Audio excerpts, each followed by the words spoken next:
এবার ঝড়ের গতিতে এগিয়ে আসছে ভারী বৃষ্টি। গত কয়েকদিন ধরে অসাদিশা গরম থাকলেও আবারও কিন্তু বড়সড় দুর্যোগ ঘনিয়ে আসছে বাংলার বুকে। কিন্তু ঠিক কোন এলাকায় বড়সড় দুর্যোগ ঘনিয়ে আসবে এবং কোন দিকেই বা ভারী বৃষ্টি হবে তা নিয়ে এই ভিডিওতে আপনাদেরকে বিস্তারিতভাবে জানিয়ে দেব। আপনি ভিডিওটি অবশ্যই শেষ পর্যন্ত দেখবেন। ভিডিওটি ভালো লাগলে একটি লাইক করবেন, আর এইরকমই লেটেস্ট ও হেল্পফুল ভিডিওগুলি সবার প্রথম দেখার জন্য আমাদের চ্যানেলটিকে সাবস্ক্রাইব করে পাশের বেল আইকনটি বাজিয়ে দেবেন। চলুন এক নজরে দেখে নেওয়া যাক। চৈত্র মাসেই দুর্যোগের ভূগুটি, বৃষ্টি থামতেই লাফিয়ে লাফিয়ে বাড়ছে বাংলার তাপমাত্রা। একদিকে যখন বৃষ্টি হচ্ছে তখন অন্যদিকে গরমও বাড়ছে পাল্লা দিয়ে। মাঝে মধ্যে তাপমাত্রা কমলেও আবার সেটা বেড়ে যাচ্ছে হু হু করে। এর মধ্যেই প্রশ্ন উঠছে, আজ কি বৃষ্টি হবে?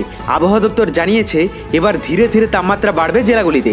এপ্রিলের প্রথম সপ্তাহে পশ্চিমের জেলাগুলিতে তাপমাত্রা 40 ডিগ্রি সেন্টিগ্রেডে পৌঁছাতে পারে। তবে আগামী 2 দিন গোটা রাজ্য জুড়ে ঝড় বৃষ্টির সম্ভাবনা কম থাকবে। শুক্র শনিবারের মধ্যে কলকাতার তাপমাত্রা 36 থেকে 37 ডিগ্রি সেলসিয়াস ছুঁতে পারে। এই সময় উপকূলবর্তী এলাকায় সমুদ্র উত্তাল থাকার আশঙ্কা রয়েছে, তাই মৎস্যজীবীদের বাংলা ও উড়িষ্যা উপকূলে সমুদ্রে যেতে নিষেধাজ্ঞা জারি করা হয়েছে। পাশাপাশি উত্তরবঙ্গের কথা বলতে গেলে আজও ঝড় বৃষ্টির সম্ভাবনা বাড়বে।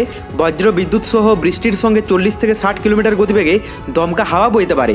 ভারী বৃষ্টির সম্ভাবনা রয়েছে কালিম্পং, জলপাইগুড়ি এবং আলিপুরদুয়ার জেলাতে। তো এরপর আমরা যদি লাইভে আপডেটটা দেখে নিই, প্রথমে আমরা যদি আজ সকালের দিকটাতে পশ্চিমবঙ্গের দক্ষিণবঙ্গের এলাকাগুলোর কথা বলি, তো এখানে কলকাতা থেকে শুরু করে দক্ষিণবঙ্গের সমস্ত এলাকার আবহাওয়া পরিষ্কারই থাকবে সকালের দিকটাতে।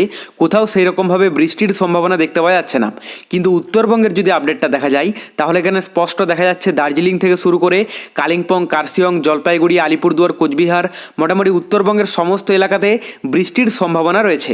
পাশাপাশি বাংলাদেশের যদি আপডেটটা দেখা যায়, এখানে সমুদ্র উপকূলবর্তী এলাকাগুলোতে সেরকমভাবে ইফেক্ট পড়তে দেখতে পাওয়া যাচ্ছে না।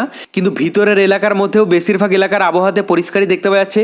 তবে বিক্ষিপ্ত এলাকা জুড়ে কিছু এলাকা আছে যেগুলোতে হালকা বৃষ্টির একটা আভাস দেখতে পাওয়া যাবে। তার মধ্যে উদয়পুর, এদিকে আগরতলা, উপরের দিকের মধ্যে মৌলভীবাজার, সিলেট, পাশাপাশি এলাকাগুলোতে কিন্তু হালকা বৃষ্টির একটা আভাস দেখতে পাওয়া যাচ্ছে। দুপুরের দিকে যদি কথা বলা যায়, এখানে দক্ষিণবঙ্গের মধ্যে কৃষ্ণনগরে হালকা বৃষ্টির সম্ভাবনা থাকবে। পাশাপাশি এখানে দক্ষিণবঙ্গের মধ্যে কোলাঘাট, হলদিয়া, খড়গপুর এগুলোতে কিন্তু হালকা একটা মেঘলা আকাশ দেখতে পাওয়া যেতে পারে এবং হালকা বৃষ্টিরও কিন্তু সম্ভাবনা রয়েছে, যদিও পরিমাণে অনেকটাই কম পড়বে প্রভাব। আর বাকি দক্ষিণবঙ্গের এলাকাগুলোর মধ্যে বেশিরভাগ এলাকার আবহাওয়া পরিষ্কারই দেখতে পাওয়া যাচ্ছে। উত্তরবঙ্গের যদি কথা বলা যায়, সকাল এবং দুপুরের দিকে ভালোই কিন্তু ইফেক্ট থাকবে।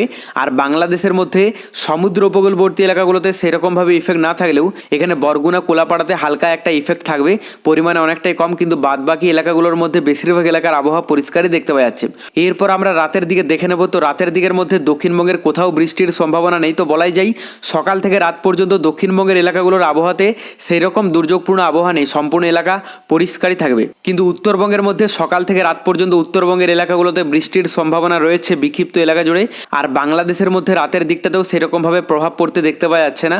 ভিতরের এলাকার মধ্যে অধিকাংশ এলাকার আবহাওয়া মোটামুটি পরিষ্কারই দেখতে পাওয়া যাচ্ছে। দেখুন, এই মুহূর্তে বঙ্গোপসাগরে সেই রকম দুর্যোগ নেই। তবে পরবর্তীতে বঙ্গোপসাগরে নতুন কোনো দুর্যোগের আভাস পেলে অবশ্যই আপনাদেরকে লাইভে জানিয়ে দেবো। এরপর আমরা তাপমাত্রাটা দেখে নেব নতুন কোনো চেঞ্জেস এসেছে কিনা। প্রথমে আমরা যদি আজ দক্ষিণবঙ্গের এলাকাগুলোর কথা বলি, দুপুরের দিকটাতে তো মোটামুটি কলকাতাতে 34 ডিগ্রিতে চলে যাবে এবং পাশাপাশি বেশিরভাগ এলাকার তাপমাত্রা থাকতে পারে 33-34 ডিগ্রির মধ্যে। উত্তরবঙ্গের যদি আপডেটটা দেখা যায়, এখানে দার্জিলিংয়ে যা দেখতে পাওয়া যাচ্ছে 22 ডিগ্রিতে চলে যাবে। পাশাপাশি এখানে কালিম্পং, কার্শিয়ংয়ে 23 ডিগ্রি থাকবে। আর এদিকে জলপাইগুড়ি, আলিপুরদুয়ার, কোচবিহারের তাপমাত্রা থাকতে পারে 27 ডিগ্রির মধ্যে। বাংলাদেশের কথা বলতে গেলে সমুদ্র উপকূলবর্তী এলাকা এবং ভিতরের এলাকার মধ্যে অধিকাংশ এলাকার তাপমাত্রা থাকতে পারে 27 ডিগ্রি থেকে শুরু করে 28-29 ডিগ্রি পর্যন্ত। এরপর আমরা রাতের দিকে তাপমাত্রাটা দেখে নেব, কারণ রাতের দিকে এখন বেশিরভাগ এলাকা জুড়েই অস্বস্তি ভাব থাকছে। যেদিন বৃষ্টি হচ্ছে সেদিন একটু হালকা ঠান্ডা ভাব থাকছে, না হলে বেশিরভাগ এলাকায় কিন্তু অস্বস্তি একটা গুমোট ভাব দেখা যাচ্ছে। তো এখানে কলকাতাতে 26 ডিগ্রিতে চলে যাবে, মানে মোটামুটি খুব একটা ঠান্ডা ভাব থাকবে না। বাদবাকি বেশিরভাগ এলাকার তাপমাত্রা থাকতে পারে 26 ডিগ্রির মধ্যে। উত্তরবঙ্গের যদি আপডেটটা দেখা যায়, এখানে দার্জিলিংয়ে 14 ডিগ্রি দেখতে পাওয়া যাচ্ছে। পাশাপাশি কালিম্পং, কার্শিয়ংয়ে মোটামুটি 15 ডিগ্রি থাকবে। আর এদিকে আলিপুরদুয়ার, কোচবিহার, জলপাইগুড়ির তাপমাত্রা থাকতে পারে 21 ডিগ্রির মধ্যে। বাংলাদেশের কথা বলতে গেলে সমুদ্র উপকূলবর্তী এলাকা এবং ভিতরের এলাকার মধ্যে অধিকাংশ এলাকার তাপমাত্রা থাকতে পারে 22 ডিগ্রি থেকে শুরু করে 23-24 ডিগ্রি পর্যন্ত। তবে ঢাকাতে সব থেকে বেশি থাকবে 26 ডিগ্রি সেলসিয়াস। তবে পরবর্তীতে বঙ্গোপসাগরে নতুন কোনো দুর্যোগের আভাস পেলে অবশ্যই আপনাদেরকে লাইভে জানিয়ে দেব। তার জন্য চ্যানেলটিকে সাবস্ক্রাইব করে রাখতে ভুলবেন না।